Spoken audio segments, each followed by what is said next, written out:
जय हिंद साथियों। स्वागत है आप सभी का हमारे YouTube चैनल ज्ञान आरबीएल में। दोस्तों, हम आपको पता है कि पेटी के एग्ज़ाम जो आपके लगे हैं उसके लिए हम इस समय भारतीय राष्ट्रीय आंदोलन की क्लासेस दे रहे हैं और आज उसकी ये थर्ड क्लास है।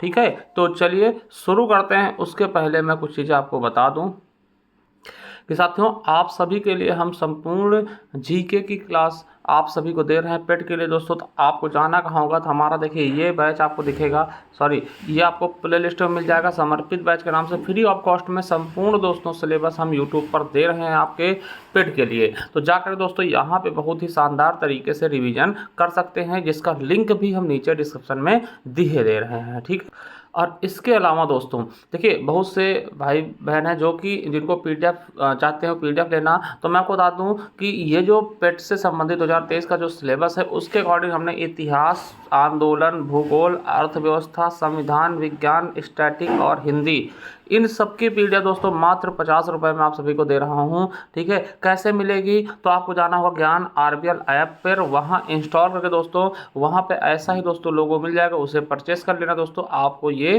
सारी पीडीएफ आपको वहाँ पे मिल जाएंगी। ठीक है, तो देरी किस बात की, इसका भी लिंक मैं नीचे दे दूंगा, या फिर सीधा आप ज्ञान आरबीएल करके ऐप इंस्टॉल करेंगे दोस्तों। ठीक है, उसके बाद वहाँ पे आपको ये मिल जाएगा। किस नाम से मिलेगा? तो यूपी SSC पेट 2023 पीडीएफ नोट्स समर्पित बैच के नाम से। ठीक है, तो जाइए परचेस करिए, जैसा आपको लगता है वैसे आप करिए, बिल्कुल अच्छे तरीके से। ठीक है, ये हमने बताया था कि आपके लिए पेट की क्लासेस हम फ्री ऑफ कॉस्ट में चलाने वाले हैं। ठीक है, उसके अलावा एक चीज़ और मैं बता दूं कि अगर आप दोस्तों कनिष्ठ सहायक की तैयारी कर रहे हैं, जो 3831 पद थे, जो बढ़ के आप दोस्तों 5512 के आसपास हो गए हैं, तो इसके लिए भी हमसे जुड़ सकते हैं। हमने एक बैच निकाला है सफलता 2.0। ठीक है, हमारे ज्ञान आरबीएल ऐप पर ही दोस्तों, जिसमें आपको 2 टीचर खुद ही जूनियर असिस्टेंट सेलेक्टेड मिलेंगे, संदीप सर और संजीव सर। ठीक है, मात्र अभी 399 रुपये में। किसी भी प्रकार की जानकारी के लिए दोस्तों आप इस नंबर पे कॉल या व्हाट्सएप करके पता कर सकते हैं। तो चलिए साथियों शुरू करते हैं वीडियो को। तो साथियों, हमने देखिए पहले वीडियो में हमने बताया था कि हम आंदोलन को 3 चरणों में बांट कर पढ़ सकते हैं। हमने कहा था कि पहला चरण दोस्तों क्या था? प्रथम चरण 1885 से 1905 तक। अमूमन दोस्तों इसमें कांग्रेस की स्थापना के बारे में पढ़ना था, वो हम पहले वीडियो में पढ़ चुके थे। आज हम देखेंगे द्वितीय चरण, जो कि दोस्तों 1905 से 1919 तक चलेगा, उग्रवादी चरण के नाम से जिसको जानेंगे, और इसके नेक्स्ट वीडियो में तृतीय चरण के बारे में पढ़ेंगे। तो चलिए आप देखते हैं द्वितीय चरण के बारे में। 1905 से लेकर के दोस्तों 1919 तक दोस्तों ये सारी चीजें, यानी कि दोस्तों बंगाल विभाजन से लेकर के जलियांवाले बाग तक दोस्तों ये चीजें हम देखने वाले हैं। तो चलिए शुरू करते हैं। तो साथियों, आज के इस टॉपिक में हम द्वितीय चरण के बारे में जानने वाले हैं। आंदोलन का द्वितीय चरण, हमने पहला चरण अच्छे से कंप्लीट कर लिया था। आज द्वितीय चरण के बारे में देखेंगे। 1905 से लेकर के 1919 तक चलेगा। ठीक है, हमने बताया था कि प्रथम चरण 1885 से 1905 तक, फिर 1905 से 1919 तक द्वितीय चरण चलेगा, जिसे हम उग्रवादी चरण भी कहते हैं। यहाँ पे दोस्तों थोड़ा सा हिंसात्मक रूप भी धारण किया जाएगा। चलिए, और इसका सबसे शानदार उदाहरण दोस्तों क्या है? बंगाल विभाजन। आपको पता है कि बंगाल को विभाजित किया जाता है कब? 1905 के आसपास। अब देखिए, इसे ही दोस्तों हम बंग भंग विरोधी आंदोलन के नाम से भी जानते हैं। और एक चीज याद रखेंगे, पिछली बार यूपी SSC पेट में पूछा गया क्वेश्चन था क्या, कि बंगाल विभाजन के निर्णय को स्वदेशी आंदोलन का प्रमुख कारण माना था। बिल्कुल सही, आपसे पूछा गया था कि किस देखिए स्वदेशी आंदोलन का प्रमुख कारण किसे माना था? तो बंगाल विभाजन। जब से दोस्तों बंगाल विभाजन किया गया, यहाँ पे फूट डालने की कोशिश की गई, तब से दोस्तों स्वदेशी आंदोलन बहुत तेजी से चल पड़े थे। ठीक है, अब देखिए जो बंगाल विभाजन था दोस्तों, तो बंगाल की आबादी लगभग दोस्तों कितनी थी उस समय? तो 7,80,00,000 के आसपास थी। और देखिए क्वेश्चन पूछेगा सीधा सीधा कि बंगाल विभाजन किसने किया था? तो कर्जन ने। दोस्तों लॉर्ड कर्जन उस समय कौन थे? वायसराय थे। ठीक है, तो भारत के वायसराय कौन थे दोस्तों? तो लॉर्ड कर्जन थे। इनके द्वारा दोस्तों बंगाल विभाजन किया गया था। और उस समय राज्य सचिव भी होते थे, जिनका नाम था रिजले। देखिए राज्य सचिव कौन थे? आपको पता, वायसराय और राज्य सचिव 2 होते थे ना। तो दोस्तों रिजले क्या थे दोस्तों? ये थे राज्य सचिव। और दोस्तों किसके दिमाग की उपज थी? याद रखिएगा, मतलब दिमाग की उपज मतलब किसने सोचा था कि हम क्या करें, हिंदू मुस्लिम में इनको बांट दे, बंगाल विभाजन कर दे। तो ये उपज थी दोस्तों बेडर बर्न की। किसकी? बेडर बर्न की दोस्तों दिमाग की उपज थी। और प्रस्ताव कौन लेके आता दोस्तों? तो एंड्रयू फ्रेजर। ठीक है। और इसकी घोषणा कब होती है तो मैं आपको बता दूं 20 जुलाई 1905 को कहा जाता है कि बंगाल का विभाजन होगा। मतलब इसकी दोस्तों पूर्ण रूप से घोषणा कर दी जाती है, सबको बता दिया जाता है कि भैया 20 जुलाई 1905 को इसकी घोषणा कर दी जाती है कि बहुत बहुत जल्द आपका बंगाल दो भागों में बंटने वाला है, हिंदू मुस्लिम में। ठीक है, फूट डालो राज करो के तहत। ठीक है, और लागू कब होता तो 16 अक्टूबर 1905 को।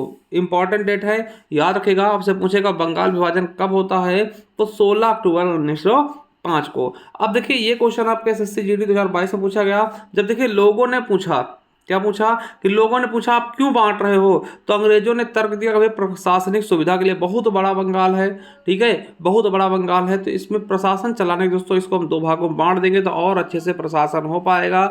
यहाँ तक कि ये भी कहा गया कि जो भी सुविधाएं दोस्तों वो हिंदू यूज कर लेते हैं, आप मुस्लिम लोगों को कुछ नहीं मिल पाता। मतलब ये लड़ाने वाली चीजें इसमें बहुत ज्यादा करी गई। तो ये दोस्तों आपका एसएससी जीडी में पूछा गया था कि अंग्रेजों द्वारा दिया गया मुख्य तर्क बंगाल विभाजन को लेकर क्या था, तो प्रशासनिक सुविधा था। कहा गया कि प्रशासनिक सुविधा के लिए हम इनको दो भागों में बांट रहे हैं। ठीक है चलिए अब देखिए बंगाल को दो भागों में तो बांट दिया गया, किन किन नामों से, तो आपको बता दें पहला है पश्चिमी बंगाल। ठीक है, पश्चिमी बंगाल जिसमें दोस्तों हिंदू बाहुल्य थे। आपको बता दें इसमें हिंदुओं की संख्या बहुत ज़्यादा थी। पश्चिमी बंगाल में हिंदुओं की संख्या, देखिए मान लें दोस्तों ये आपका बंगाल है, इसको दो भागों में बांटा तो ये दोस्तों पश्चिमी बंगाल कहलाया, पश्चिमी बंगाल। और ये दोस्तों क्या कहलाया, पूर्वी बंगाल। पूर्वी बंगाल, पूर्वी बंगाल ही आगे चल के बांग्लादेश बनता दोस्तों, यानी पाकिस्तान बनता है। ठीक है, अब देखिए जो पश्चिमी बंगाल था इसमें कौन कौन से क्षेत्र है, तो बंगाल का थोड़ा हिस्सा, बिहार और उड़ीसा। ठीक है, बंगाल का थोड़ा हिस्सा, बिहार और उड़ीसा दोस्तों पश्चिमी बंगाल में आ गए, जहाँ पे हिंदू बहुत थे। और मेरे दोस्तों पूर्वी बंगाल, देखिए पूर्वी बंगाल, पूर्वी बंगाल दोस्तों मुस्लिम की संख्या बहुत ज़्यादा थी। पूर्वी बंगाल में क्या, मुस्लिमों की संख्या बहुत ज़्यादा थी। देखिए जिस तरह के पश्चिमी बंगाल में हिंदुओं की संख्या ज़्यादा थी, उसी प्रकार से पूर्वी बंगाल में मुस्लिमों की संख्या बहुत ज़्यादा थी। और पूर्वी बंगाल दोस्तों, पूर्वी बंगाल आता था और असम, ये दो राष्ट्र दोस्तों पूर्वी बंगाल के अंतर्गत आते थे। देखिए अंग्रेजों का मेन उद्देश्य क्या था, उन्होंने कह दिया कि हम प्रशासनिक सुविधा के लिए बांट रहे हैं, बिल्कुल ऐसा नहीं था। उनका मेन उद्देश्य था कि हिंदू मुस्लिम में फूट पैदा करना, हिंदू मुस्लिम को आपस में लड़ाना, बस यही इनका दोस्तों एक मोटो था। ठीक है, तो ये चीजें समझ रहे होंगे। चलिए अब आपको बता दें कि 7 अगस्त 1905 को कलकत्ता के टाउन हॉल में स्वदेशी आंदोलन प्रारंभ हुआ दोस्तों, और इसी बैठक में ऐतिहासिक बहिष्कार प्रस्ताव स्वीकृत हुआ दोस्तों। हमने कहा था कि स्वदेशी आंदोलन की कहीं ना कहीं जड़ दोस्तों बंगाल विभाजन ही था, यानी यहीं से स्वदेशी आंदोलन अपने चरम सीमा पे आ गया था। ठीक है, चलिए और आपको बता दें कि जब विभाजन होता दोस्तों, विभाजन कब होता, 16 अक्टूबर को, है ना, तो याद रखेंगे 16 अक्टूबर 1905 को संपूर्ण बंगाल में शोक दिवस के रूप में मनाया गया। देखिएगा मतलब बहुत ज्यादा दोस्तों मैत्री थी हिंदू मुस्लिम में। क्या होता है, जिस दिन बंटवारा होता है दोस्तों उस दिन क्या मनाते हैं, शोक दिवस के रूप में मनाया जाता है। और आपको बता दें कि जो टैगोर के सुझाव पर, टैगोर कौन थे, रविन्द्रनाथ टैगोर जी के सुझाव पर वो दिन जन एकता या फिर राखी दिवस या फिर मैत्री दिवस के रूप में मनाया गया था, यानी एक दूसरे को राखी बांधी गई थी, मित्रता की मिसाल पेश की गई थी कि हम भले ही हमें अलग कर दे मगर हम एक दूसरे से अलग नहीं हो सकते। ठीक है, और आपको बता दें कि रविन्द्रनाथ टैगोर ने इसी दिन आमार सोनार बांग्ला, क्या दोस्तों, आमार सोनार बांग्ला गीत गाया था, जो कि अब दोस्तों वर्तमान में ये बांग्लादेश का राष्ट्रगान भी है, आमार सोनार बांग्ला। आपको पता है कि जो रविन्द्रनाथ टैगोर है ये एकमात्र ऐसे व्यक्ति जिन्होंने दो देशों का राष्ट्रगान लिखा, भारत और बांग्लादेश का। समझ गए, तो भारत और बांग्लादेश दो देशों का दोस्तों इन्होंने राष्ट्रगान लिखा था और इसी दिन दोस्तों ये गीत गाया गया था। ठीक है, और आपको एक चीज मैं बता दूं कि मुस्लिम लीग ने बंगाल विभाजन का विरोध नहीं किया था। देखिए मुस्लिम लीग कहती थी बहुत अच्छा कर रहे हैं ना अंग्रेज, और आपको बता दें कि मुस्लिम लीग कहीं ना कहीं दोस्तों इसका विरोध नहीं कर रही थी। आपको बता दें बंगाल विभाजन के विरोध को दबाने के लिए कार्लाइल को दोस्तों नियुक्त किया गया था। ये क्या कर रहा था दोस्तों, बंगाल विभाजन में जो आवाज उठ रही थी उसको दबाने का काम कर रहा था। और आपको बता दें कि बंगाल विभाजन के बाद पहला स्वदेशी कॉलेज खोला कि कहां पर, रंगपुर नेशनल कॉलेज कोलकाता में, और 1906 में राष्ट्रीय शिक्षा परिषद की स्थापना की गई। दोस्तों भारतीयों ने सोचा कि अब हम अपनी चीजों को स्थापित करेंगे, यानी अंग्रेजों की शिक्षा को भी हम क्या करेंगे, नहीं ग्रहण करेंगे। ठीक है, तो ये चीजें आप समझ गए होंगे। चलिए तो 1905 में बंगाल विभाजन किया था दोस्तों। अब देखिए इसके बाद आपका इंपॉर्टेंट होगा बंगाल विभाजन रद्द। ठीक है। 1911 में बंगाल विभाजन रद्द करता। देखिए हार्डिंग ने दोस्तों विभाजन किया था दोस्तों। अब देखिए सॉरी, कर्जन ने विभाजन किया था। अब दोस्तों रद्द कौन करेगा? हार्डिंग द्वितीय। ठीक है। अब देखिए बंगाल विभाजन रद्द की बात करते हैं, 1911 का समय आ जाता है। आपको बता दें कि तीसरा दिल्ली दरबार के समय, कब दोस्तों याद रखिएगा, तीसरा दिल्ली की दरबार के समय बंगाल विभाजन को रद्द कर दिया गया। किसने किया? तो वायसराय कौन थे? तो हार्डिंग द्वितीय दोस्तों, इंपॉर्टेंट है। कर्जन ने विभाजित किया था, हार्डिंग द्वितीय ने दोस्तों रद्द कर दिया। आपको बता दें जब तीसरा दिल्ली दरबार लगता है उसी समय बंगाल विभाजन को रद्द कर देते हैं और 1911 में क्या होता है कि दिल्ली को राजधानी बनाने की घोषणा कर दी जाती है। कहते हैं अब दोस्तों कलकत्ता से दिल्ली राजधानी होगी। आपको पता है कि 1911 तक भारत की राजधानी कलकत्ता थी। 1911 में दोस्तों हार्डिंग के समय दोस्तों क्या हुआ, कहा गया कि इसकी जो दिल्ली को हम राजधानी बनाएंगे दोस्तों, कलकत्ता को राजधानी समाप्त कर देंगे। ठीक है। और 1912 में देखिए 1911 में घोषणा की जाती है, कब? तृतीय दिल्ली दरबार के समय, और 1912 में दिल्ली को राजधानी बना दिया जाता है। जो आज आपकी वर्तमान राजधानी दिल्ली है दोस्तों, कब बनता है? 1912 में। चलिए एक संगठन और दोस्तों तैयार होता है, एक लीग, मुस्लिम लीग के नाम से दोस्तों 1906 में। इसके बारे में थोड़ा जान लेंगे। ठीक है। इसकी स्थापना 30 दिसंबर 1906 को ढाका दोस्तों आपको पता है, ढाका दोस्तों बांग्लादेश की अभी राजधानी है वर्तमान में। तो वहां पर दोस्तों मुस्लिम लीग की स्थापना होती है 1906 में, याद रखेंगे। और इसके संस्थापक कौन होते हैं? नवाब सलीमुल्लाह खां। क्या? नवाब सलीमुल्लाह खां दोस्तों इसके संस्थापक होते हैं। और आपको बता दें इस समय वायसराय कौन थे? तो लॉर्ड मिंटो। कौन थे वायसराय? मिंटो दोस्तों वायसराय थे। और इसके प्रथम अध्यक्ष कौन बनाए गए थे? आपको पता होना चाहिए दोस्तों कि बकार उल मुल्क मुश्ताक हुसैन। क्या? प्रथम अध्यक्ष कौन बनाए गए? बकार उल मुल्क मुश्ताक हुसैन दोस्तों। तो उसके बाद दोस्तों स्थायी अध्यक्ष, देखिए ये तो पहले टेम्परेरी अध्यक्ष बनाए थे, पहले अध्यक्ष। ठीक, उसके बाद एक स्थायी अध्यक्ष बनाया था, किसको? आगा खां को, 1908 में। ठीक है। देखिए एसएससी जीडी में एक क्वेश्चन पूछा गया था, इसको भी याद कर लेंगे कि 1940 में मुस्लिम लीग ने देश के पश्चिमोत्तर यानी पश्चिम और उत्तर वाले क्षेत्र को तथा पूर्वी क्षेत्रों में मुस्लिमों के लिए स्वतंत्र राज्यों की मांग करते हुए एक प्रस्ताव पारित किया था। कब? 1940 में। ये आपका एसएससी जीडी 2022 में पूछा गया क्वेश्चन है। ठीक है। तो इसको भी भैया अपने दिमाग में कहीं ना कहीं संजो लेंगे। चलिए अब दोस्तों हम क्या देखेंगे, गांधी जी के पूर्व कुछ आंदोलन दोस्तों उनके बारे में पढ़ लेंगे, क्योंकि दोस्तों इसके बाद हमारा तृतीय जो चरण होगा वो गांधी जी होगा अगले वीडियो में। तो तब तक दोस्तों इसको हम देखेंगे कि गांधी जी के पहले के आंदोलन, ठीक, गांधी युग के मतलब गांधी जी आए भारत उसके पहले के कुछ आंदोलन थे उनके बारे में देखते हैं। जैसे पहला है दोस्तों अनुशीलन समिति, 1902 में इसकी स्थापना होती है। कहाँ पर दोस्तों? तो कई जगहों होती है दोस्तों। आपको बता दें कि मिदनापुर में ज्ञानेंद्र नाथ बसु जी करते हैं, ढाका में पुलिन बिहारी दास कर लेते हैं, और कलकत्ता में प्रेमनाथ सरला देवी और अरविंदो घोष मिलकर के करते हैं। इसके अन्य सदस्य दोस्तों कौन कौन थे? तो वरेंद्र कुमार घोष, भूपेंद्र नाथ दत्त और अविनाश भट्टाचार्य। ये दोस्तों तीनों मिलकर के, कौन कौन? वरेंद्र कुमार घोष, भूपेंद्र नाथ दत्त और अविनाश भट्टाचार्य मिलकर के दोस्तों एक युगांतर पत्रिका दोस्तों 1906 में प्रकाशित करते बांग्ला भाषा में। ये साप्ताहिक पत्रिका थी, यानी सप्ताह में एक बार आती थी दोस्तों। मित्र मेला दोस्तों ये अभी पिछली बार पेट में पूछा गया था, तो यार कहेंगे मित्र मेला या मित्र मेला दोस्तों 1899 में इसकी स्थापना होती है।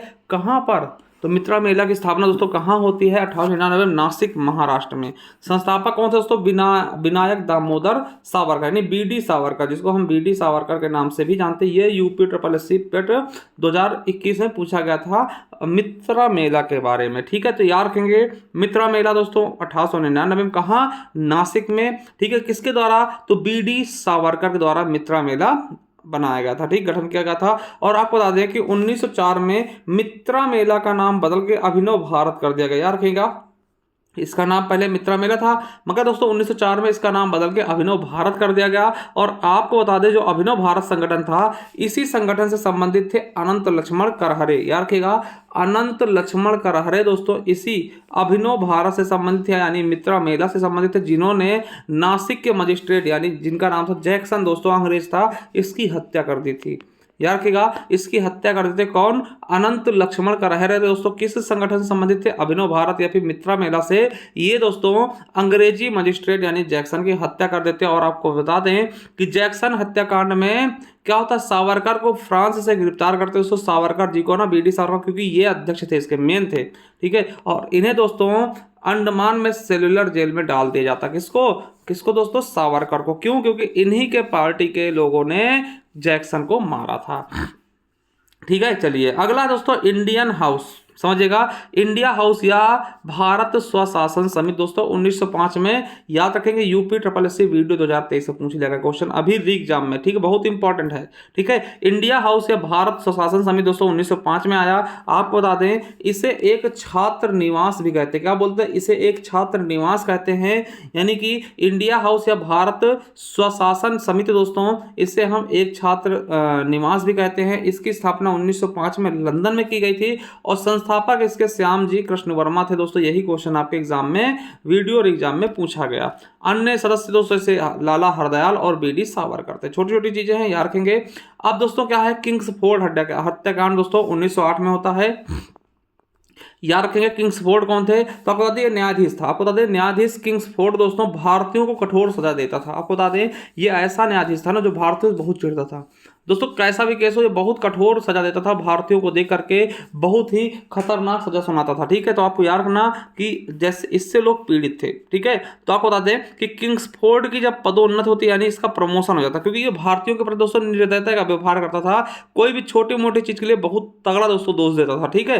तो भैया किंग्सफोर्ड की पदोन्नति दे करके मुजफ्फरनगर यानी मुजफ्फरपुर बिहार में दोस्तों सत्र न्यायाधीश के पद पर भेजा गया दोस्तों।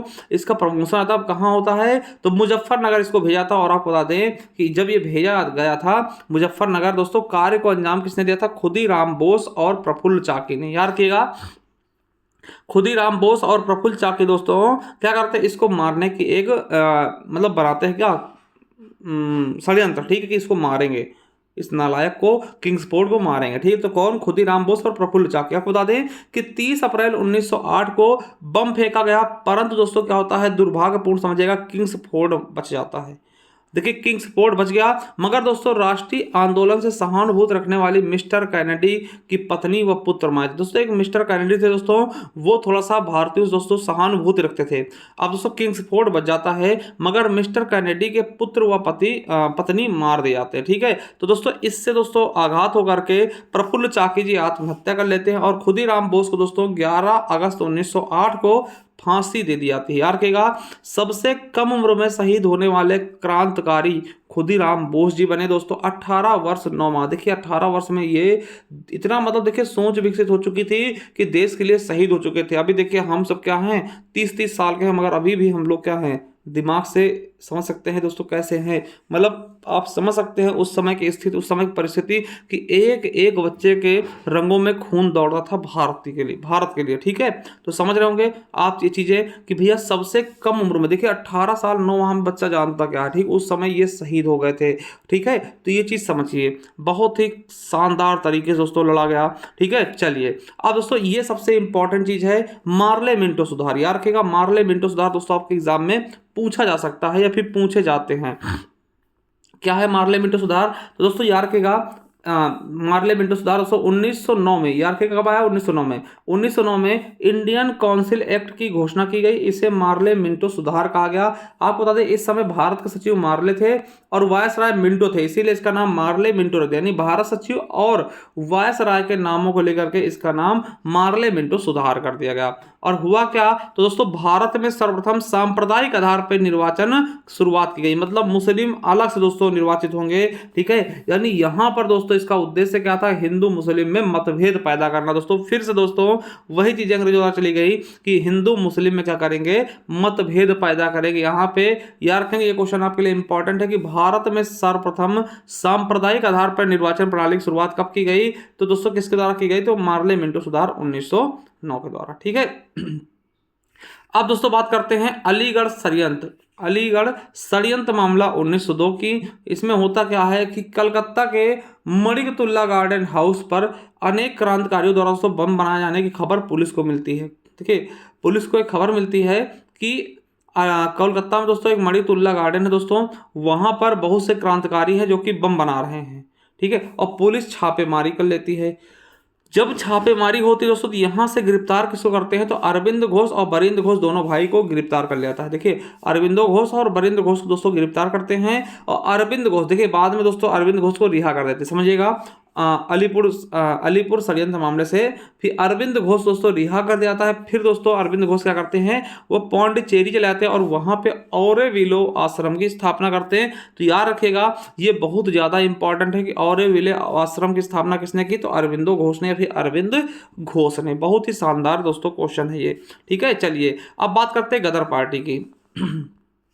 इसको दोस्तों हम प्रशांत तट का हिंदी संघ भी कहते हैं और इसके संस्थापक दोस्तों लाला हरदयाल थे। ये आपके पेट में पूछा गया 2021 में। इसकी स्थापना सैन फ्रांसिस्को अमेरिका में की गई। देखिए यहाँ पे जो भारत था ना, भारत की आज़ादी की लड़ाई दोस्तों केवल भारत में नहीं अपितु दोस्तों पूरे विश्व में दोस्तों फैल गई थी, ठीक है। कहीं अमेरिका, इंग्लैंड, है ना, इस तरीके से दोस्तों जापान, हर जगह दोस्तों जो भी कोशिश हो रही थी वो सारी कोशिशें की जा रही थी, ठीक है। तो गदर पार्टी की स्थापना दोस्तों कहाँ की गई, तो दोस्तों अमेरिका के सैन फ्रांसिस्को में दोस्तों। और ठीक किसने की, तो लाला हरदयाल ने। ठीक कब, 1913 में। ये क्वेश्चन पूछा गया।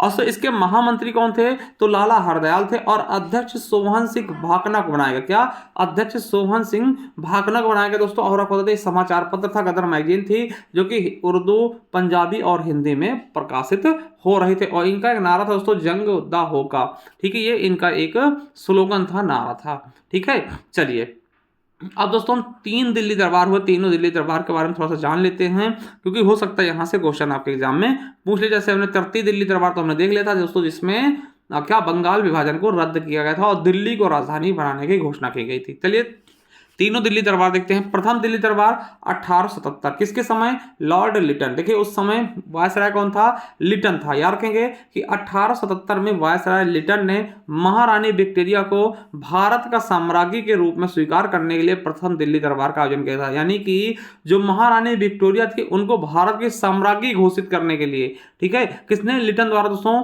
महारानी विक्टोरिया को भारत की साम्राज्ञी घोषित करने के लिए दोस्तों पहले दिल्ली दरबार का आयोजन किया गया।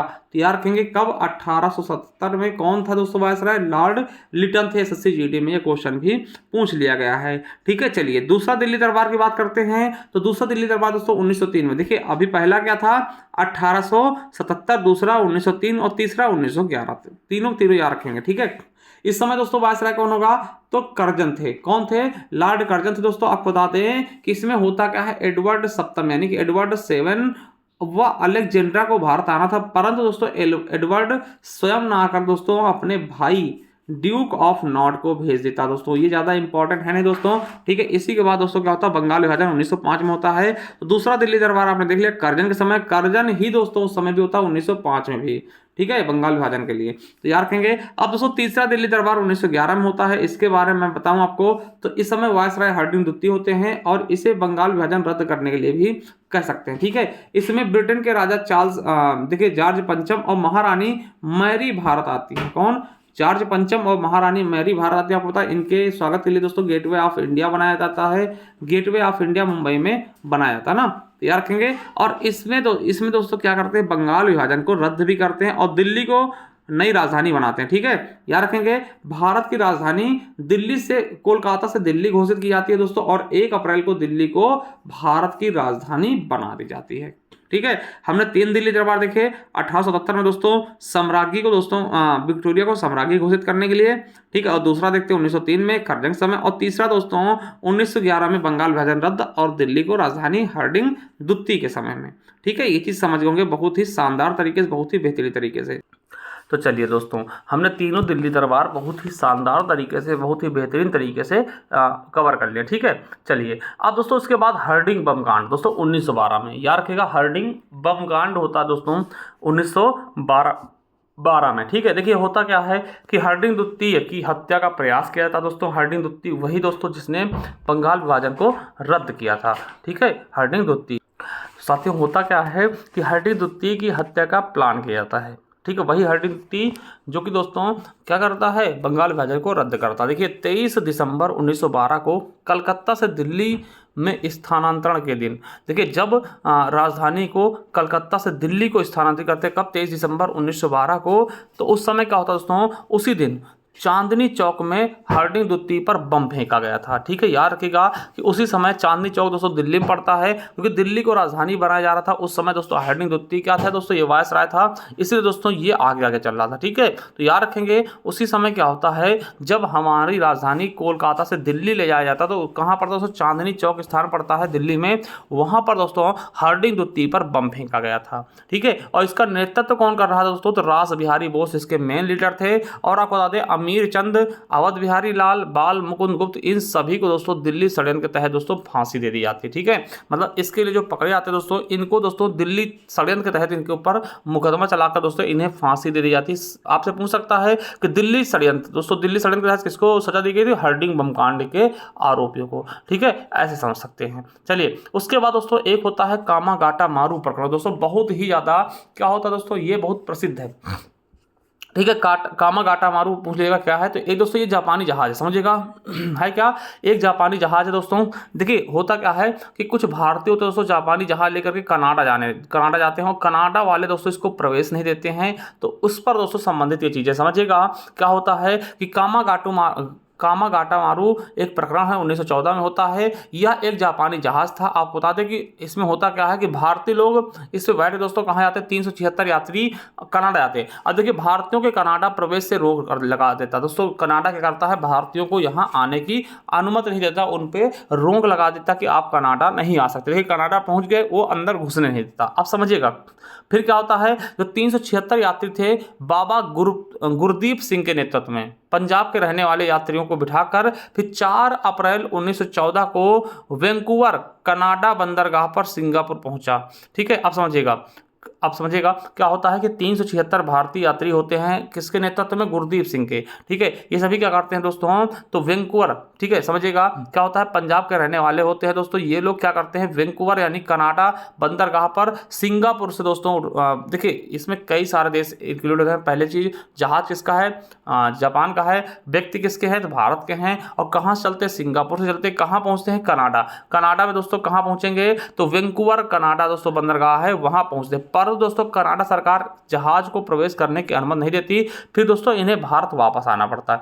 यानी कनाडा का सरकार कहती है जो 376 यात्री थे दोस्तों जहाज पे, इसको कहता है कि हम भारतीयों को अंदर नहीं लेंगे, मतलब कनाडा में आने की अनुमति नहीं देंगे। तो मजबूरन दोस्तों इनको फिर से भारत वापस आना पड़ता है। और आप बताते हैं कि यहीं पर खेल होता है, जिससे दोस्तों वो जहाज कलकत्ता के बजबज बंदरगाह पे पहुंचता है। यानी देखिए कनाडा ने प्रवेश लेने के लिए मना कर दिया। फिर से दोस्तों ये क्या करते हैं, ये जो 376 यात्री थे ये भारत आते हैं और भारत के कलकत्ता बजबज बंदरगाह पर पहुंचते हैं। तभी दोस्तों 27 सितंबर 1914 के पहुंचते हैं और अंग्रेजों ने दोस्तों क्या कर दी, यहाँ फायरिंग कर दी। ठीक है, जिससे 19 लोगों की मृत्यु हो गई थी दोस्तों। और आपको बता दें कि याद रखिएगा कि इसकी जांच के लिए, ठीक है, इस प्रकरण की जांच के लिए शोर समिति का गठन किया गया, जिसके दोस्तों प्रमुख सोहनलाल पाठक व हुसैन रहीम थे। यानी कि समझिएगा कि हुआ क्या था कि एक दोस्तों कामागाटा मारू दोस्तों एक जहाज था, जापान का जहाज था दोस्तों। और भारतीय लोग थे, वो कहाँ जाना चाहते थे दोस्तों, सिंगापुर से कहाँ जाना चाहते थे, कनाडा पहुंचे जहाज लेकर। कनाडा सरकार ने मना कर दिया। फिर दोस्तों ये मजबूरन भारत आते हैं और भारत के बजबज बंदरगाह पे आते हैं। वहां दोस्तों क्या करते हैं, अंग्रेज गोली चलवा देते हैं इन पर। तो लगभग 19 लोगों की मृत्यु हो जाती है। ठीक है, तो ये चीज समझ सकते हैं, कामागाटा मारू प्रकरण दोस्तों हो सकता है आपसे पूछा जाए। ठीक है, चलिए अब दोस्तों हम होम रूल आंदोलन की बात करेंगे 1916 की, और ये क्वेश्चन भी आपके पेट में पूछे गए। तो होम रूल आंदोलन की बात करते हैं। इसका देखिए मांग क्या था, किस लिए ये लगाया गया था, तो भारतीयों को डोमिनियन स्टेट का दर्जा देने के लिए दोस्तों इसकी मांग की गई थी। और कहा गया था कि प्रथम विश्व युद्ध के बाद आज़ादी की मांग, ठीक है, यानी हमें प्रथम विश्व युद्ध के बाद आज़ाद कर दीजिएगा। ठीक है, देखिए 2 होम रूल आंदोलन चलाए गए थे। पहला दोस्तों याद रखिएगा अप्रैल 1916 में पुणे से, अप्रैल 1916 में पुणे से दोस्तों, जिसका नेतृत्व बाल गंगाधर तिलक कर रहे थे। और यही क्वेश्चन आपके UPSSC पेट में पूछा गया 2021 में। प्रथम होम रूल आंदोलन दोस्तों अप्रैल 1916 पुणे से दोस्तों शुरू था, बाल गंगाधर तिलक के नेतृत्व में। और आपको बता दें इनकी पत्रिकाएं दोस्तों बहुत पूछता है ना, बाल गंगाधर तिलक की पत्रिकाएं पूछेगा। मराठा पत्रिका किस भाषा में, तो मराठी में नहीं, अंग्रेजी में। और केसरी पत्रिका दोस्तों मराठी में छापा था, यानी कि मराठा नाम है मराठा में दोस्तों, ये अंग्रेजी भाषा में छापा इन्होंने। और केसरी दोस्तों नाम है केसरी, और दोस्तों ये मराठी भाषा में ये पत्रिका निकाली गई थी। और आपको बता दें कि केसरी में इन्होंने देश का दुर्भाग्य शीर्षक लिखा, जिसके कारण दोस्तों इन्हें मांडले जेल में दोस्तों भेज दिया गया, जहां इन्होंने गीता रहस्य नामक पुस्तक लिखी। इनको दोस्तों मांडले जेल में रखते हैं दोस्तों, जहां पे ये क्या करते हैं, गीता रहस्य नामक एक पुस्तक की रचना कर देते हैं। ठीक है, ये चीज़ भी आपको अच्छे से समझना चाहिए। ठीक है, गीता रहस्य किसकी है, तो बाल गंगाधर तिलक की। मराठा किसकी रचना है, बाल गंगाधर तिलक की। केसरी किसकी दोस्तों, बाल गंगाधर तिलक की। तो ये चीज़ें समझ जाएंगे दोस्तों, ये क्वेश्चन आपके पेट में पूछा गया था। ठीक है, चलिए अगला दोस्तों, दूसरा जो होम रूल आंदोलन था दोस्तों, होम रूल आंदोलन दोस्तों, उसके बारे में बात करते हैं। तो दूसरा दोस्तों सितंबर 1916 में इसका गठन हुआ अड्यार मद्रास में, और इसके अध्यक्षा कौन थी दोस्तों, एनी बेसेंट द्वारा इसकी स्थापना की गई। ये भी क्वेश्चन आपके यूपी SSC पेड 2021 में पूछा गया, यानी कि उधर दोस्तों बाल गंगाधर तिलक और इधर दोस्तों एनी बेसेंट, दो थे दोस्तों होम रूल आंदोलन। अब दोस्तों एनी बेसेंट की कुछ पत्रिकाओं की बात करते हैं, कॉमनी वाला और न्यू इंडिया इनकी पत्रिकाएं थी, और इनकी देखिए पुस्तक एक यूपी SSC वीडियो 2023 में पूछा लिया गया है। क्या थी पुस्तक एनी बेसेंट की, the birth of new India. दोस्तों the birth of new India किसकी पत्रिका है, किसकी रचना है दोस्तों, किसकी पुस्तक है, तो एनी बेसेंट जी की। चलिए आगे बात करते हैं 1917 में दोस्तों दोनों होम रूल दोस्तों मिल गए, एक हो गए, यानी जो ये 16 में खुले थे दोस्तों, 1917 में दोस्तों दोनों एक हो जाते हैं, यानी कि आपके चाहे दोस्तों तिलक वाली बात कर लें या फिर दोस्तों आपके एनी बेसेंट, दोनों दोस्तों मिल करके एक हो जाते हैं 1917 में। और 1920 में गांधी जी ने अखिल होम रूल संघ बनाया। दोस्तों ये भी याद रखेंगे, अखिल होम रूल संघ पूछ सकता है, याद रखेगा कि 1920 में गांधी जी ने अखिल होम रूल संघ बनाया और उसके अध्यक्ष बने, तथा अंत में यह संगठन कांग्रेस में मिल जाता। जो दोस्तों अखिल होम रूल संघ था ना, ये अंतिम में कांग्रेस में मिला दिया जाता है। ठीक है, चलिए आगे देख लेते हैं लाल बाल पाल। दोस्तों ये लाल बाल पाल की तिगड़ी दोस्तों, ये गरम दल के नेता थे, ये SSC GD में पूछा गया। लाल बाल पाल का मतलब क्या होता है दोस्तों, यहाँ से हाँ क्वेश्चन भी ऐसे पूछेगा, लाल बाल पाल का मतलब क्या होता है, लाल से लाला लाजपत राय, बाल से बाल गंगाधर तिलक और पाल से विपिन चंद्र पाल। तो इन तीनों के बारे में थोड़ा सा हम बता देते हैं। जैसे लाल से दोस्तों लाला लाजपत राय, इनका दोस्तों 1865 से 1928 तक। ठीक है, और याद रखेंगे 1928 में साइमन कमीशन भारत आया था, आपको पता होगा, ये पेट में पूछा गया था 2021 में। याद रखिएगा साइमन कमीशन कब आया था भारत, 1928 में दोस्तों, ये आपके यूपी SSC पेट 2021 में पूछा गया। ठीक है, और आपको बता दें इसी साइमन कमीशन के विरोध में दोस्तों इनके ऊपर लाठीचार्ज होता है, किसके, लाला लाजपत राय के ऊपर लाठीचार्ज कर दिया जाती है, और दोस्तों 1928 में इनकी मृत्यु हो जाती है दोस्तों, याद रखेंगे। ठीक है, इनके ऊपर लाठीचार्ज किया जाती है और इनकी मृत्यु हो जाती है दोस्तों। लाठी चार्ज करने का आदेश किसने दिया, स्कॉट ने, और लाठी मारता कौन है, सैंडर्स दोस्तों। और इनकी पुस्तक थी, लाला लाजपत राय की पुस्तक थी अनहैप्पी इंडिया। क्या थी पुस्तक का नाम, अनहैप्पी इंडिया। और पत्र दोस्तों तरुण भारत और यंग इंडिया दोस्तों। ठीक, चलिए बाल का मतलब बाल गंगाधर तिलक। ठीक है, इनका दोस्तों 1856 से 1920 तक रहा। ठीक है, और दोस्तों इन्हें क्या बोलते हैं, इन्हें दोस्तों भारतीय क्रांति का जनक बोलते हैं, ये नेहरू जी ने इनको कहा था। आधुनिक भारत का निर्माता दोस्तों बाल गंगाधर तिलक को किसने कहा, तो संज्ञा दोस्तों गांधी जी ने दी। इनको लोकमान्य कहते थे, लोकमान्य बाल गंगाधर तिलक। आपको बता दें कि इन्होंने हिंदी व देवनागरी के लिए दोस्तों प्रचार प्रसार भी किया था। तो बाल से बाल गंगाधर तिलक हो जाएगा। और पाल से दोस्तों विपिन चंद्र पाल हो जाएंगे 1858 से 1932 तक। और इनकी पत्र दोस्तों इंडियन नेशनलिज्म या डेमोक्रेट पत्रिका दोस्तों, ये इनकी पाल जी की क्या है, पत्रिका है। ठीक है, चलिए इसके आगे देखते हैं दोस्तों रॉलेट एक्ट। दोस्तों रॉलेट एक्ट के बारे में देख लेंगे, थोड़ा सा ये भी आपको समझना होगा। ठीक है, देखिए रॉलेट एक्ट 1919 है ना, समझिएगा कि भारत में क्रांतिकारियों के प्रभाव को समाप्त करने के लिए सरकार ने सिडनी रॉलेट की अध्यक्षता में दोस्तों एक समिति बनाई। दोस्तों किसके, सिडनी रॉलेट के अध्यक्षता में एक समिति बनाई, जिसलिए इसका नाम रॉलेट रखा गया ना। और इसका दोस्तों उपनाम क्या क्या थे, आपसे पूछेगा कि काला कानून किसको कहते हैं, तो रॉलेट एक्ट को। ठीक है, अपराध देखिए आतंकवादी अपराध अधिनियम किसको कहते हैं, रॉलेट एक्ट को।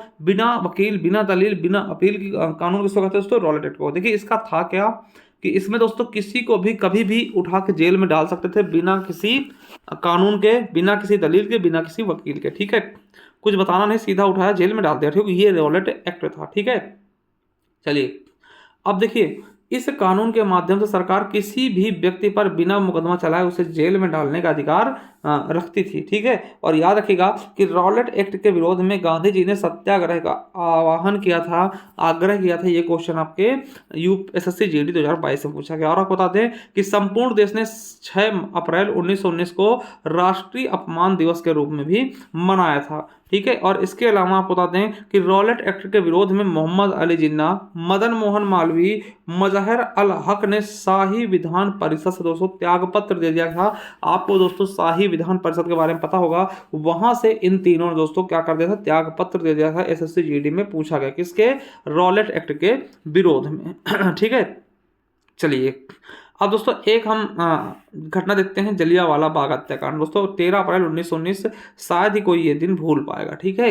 चलिए इसमें होता क्या है, तो मैं आपको बता दूं 10 अप्रैल 1919 को रॉलेट एक्ट के तहत दोस्तों 2 राष्ट्रवादी नेताओं को गिरफ्तार कर लिया था। हमने बताया था बिना कुछ बताए दोस्तों गिरफ्तार कर सकते हैं ना। तो 2 दोस्तों राष्ट्रवादी नेता थे, जिनका नाम था, एक का नाम था सतपाल और एक दूसरे का नाम था सैफुद्दीन किचलू।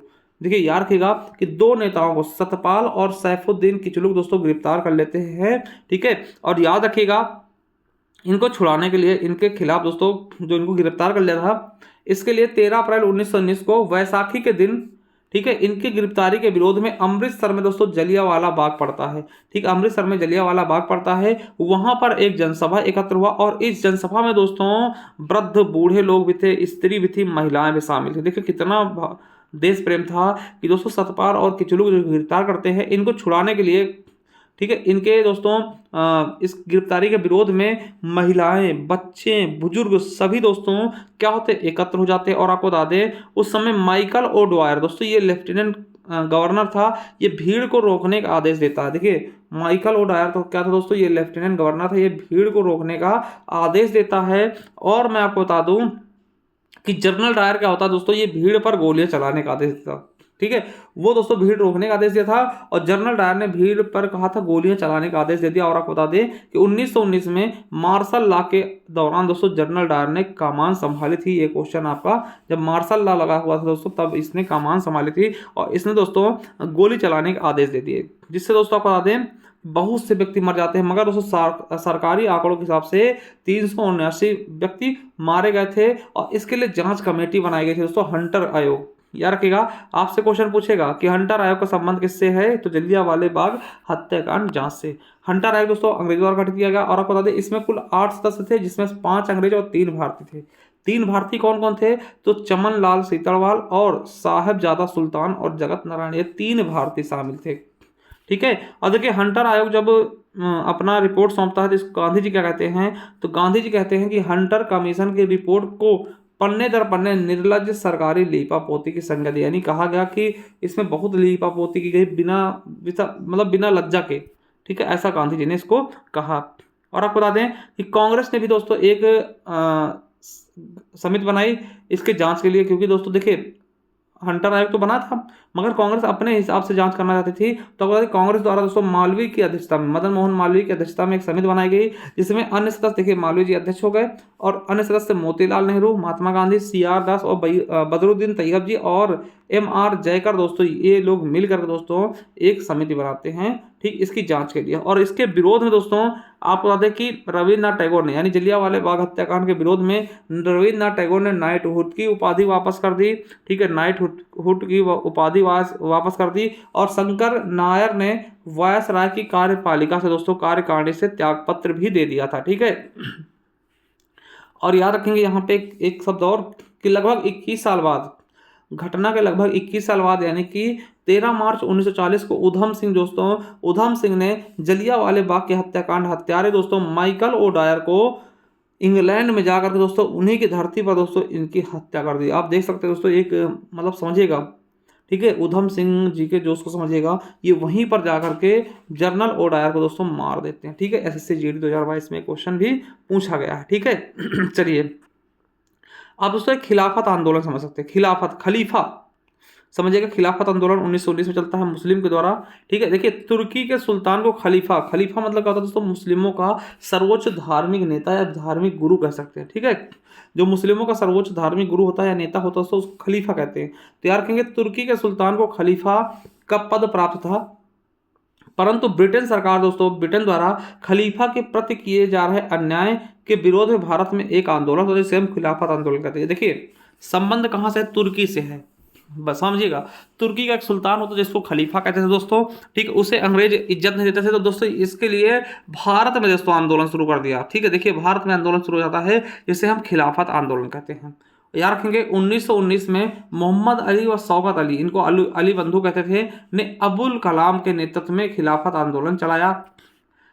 और आपको बता दें कि खलीफा की तात्कालिक शक्तियों की रक्षा के लिए मार्च 1919 में बंबई में एक खिलाफत समिति का गठन भी किया गया, जो कि दोस्तों क्वेश्चन आपके एसएससी जीडी में पूछा गया। और इस आंदोलन के चलाने के लिए दोस्तों एक खिलाफत कमेटी गठित हुई, जिसमें गांधी जी भी शामिल थे। जो खिलाफत कमेटी थी दोस्तों, खिलाफत समिति थी, इसमें गांधी जी भी शामिल थे। ठीक है, इसको याद रखेंगे। और आपको बता दें इसीलिए मोहम्मद अली जिन्ना ने गांधी जी का विरोध किया था दोस्तों। ये आपके पेट में पूछा गया था कि खिलाफत आंदोलन संबंधित दोस्तों मोहम्मद अली ने गांधी जी का विरोध क्यों किया था ना, ये चीजें पूछा गया था। तो मोहम्मद अली ने दोस्तों गांधी जी का विरोध भी किया था कि दोस्तों ये हिंदू होकर के यहाँ पे क्या कर रहे हैं।